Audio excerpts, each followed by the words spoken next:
Very important ho, at this is a challenge to the 18 former bodyguards, no? Magpakita sila doon sa Monday Blue Ribbon Committee hearing ni Blue Ribbon Chair Erwin Tulfo. Ulitin po nila lahat ng mga binanggit po nila nito pong nagdaang pagpupulong. Kasi yung pong meeting sa Lunes will be made under full secretariat, will be made under oath. No, kasi ito naman po yung talagang aktual na pagpupulong. So ibig sabihin, if they can subject themselves to congressional scrutiny under an official proceeding, like what will happen on Monday, then doon ho natin na matetest kung talaga ho bang may kredibilidad yung kanila pong sinasabi at hindi po sila nagsisinungaling. Pag hindi ho sila sumipot doon, malinaw na malinaw, wala hong kredibilidad, purong kasinungalingan po yung ginawa po nung pong nagdaang pagpupulong. Siguro, hindi naman dun sa impeachment.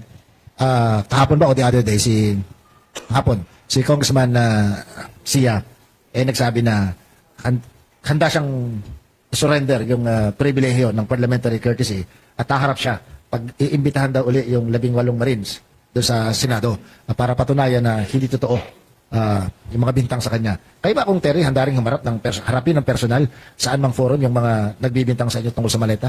Walang problema ang harapin saan mang forum po yung 18 Marines, no? Pero ang problema, dapat may detalye ho yung paratang. Kasi kung haharapin mo tapos yun lang yung paratang, parang i-erase mo pa yung sila ng platform eh. No? So at the moment, what they had made against House members, against the House Prosecution Panel, are barefaced lies and allegations. I don't think they deserve any platform to further their lies, no? And we will not be a party to it. Kung walang stenographer, walang staff ng Senado, walang secretariat dun sa ginawang pagpupulong ngayon, sila ay hinog na hinog para sampahan ng kasong slander or libel, di ba? Walang proteksyon, na walang pribilehiyo na sa clout ng kapangyarihan ng Senado. Tama po ba? Tama ho, kasi ang nangyari ho ng Huwebes, Blue Ribbon cosplay. Hindi ba?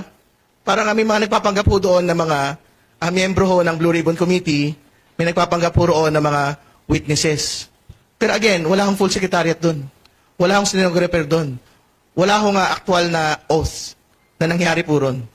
Hindi ba? So, tama yung binanggit, they will be subjecting themselves to cyber libel and slander.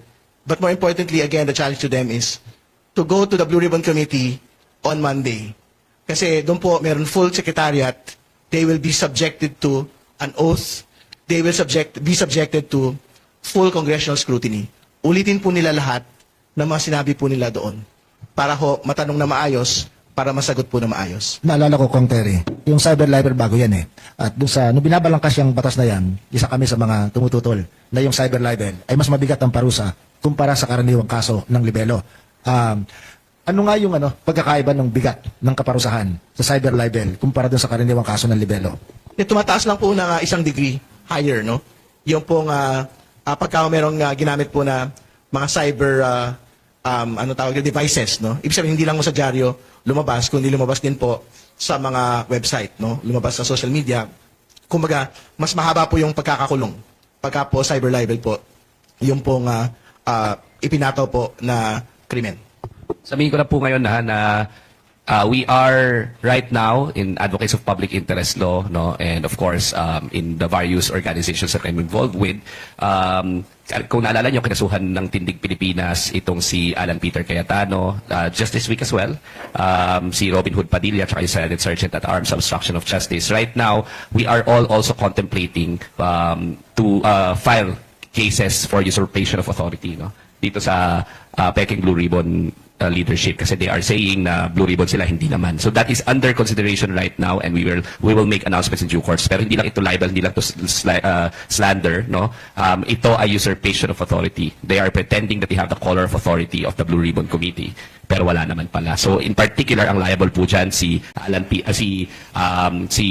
Pia Cayetano, who posed as chair despite the fact that she knew that she no longer was the chair, si Rodanton Marcoleta as subcommittee chair, and of course si poster Senate President Alan Peter Cayetano.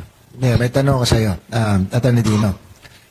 Kung sa tingin mo, poster ang mga ito nagpapanggap nung nagkukunwari sa kanilang hawak na kapangyarihan, sa English, usurpation, mga abogado po ito.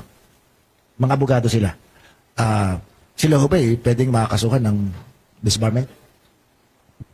Sa aking palagay, no, pagka ikay nagsisinungaling, you're not holding into your oath, at syempre you're committing a criminal act as a lawyer, of course you also have the administrative liability because public service nga ang main component ng lawyering, di ba?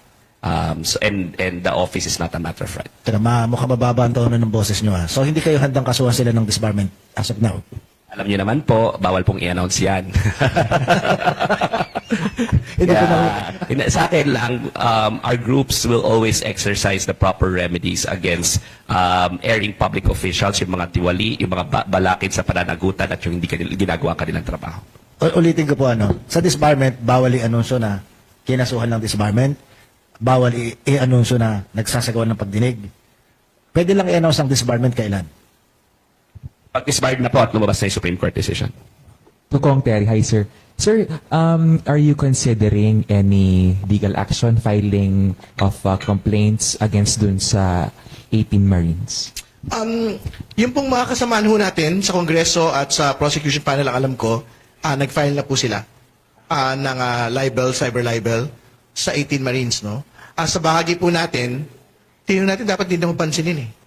Hindi ba? Kasi, katulad sabi ko kanina, barefaced lie.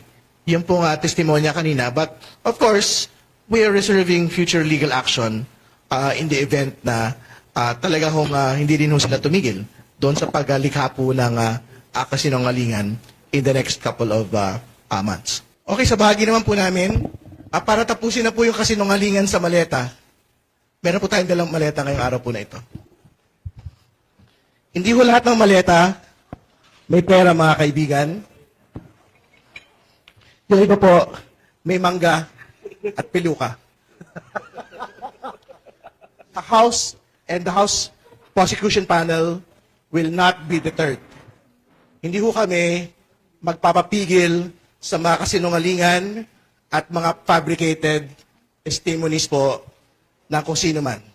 Tuloy po ang impeachment trial, ilalatag po ng Kamara, ilalatag po ng House Prosecution Panel, yung pong lahat ng mga ebidensya laban kay Vice President Sara Duterte, yung AMLAC reports, yung pong NBI reports, yung pong video documentation ng pagbabanta laban sa Pangulo.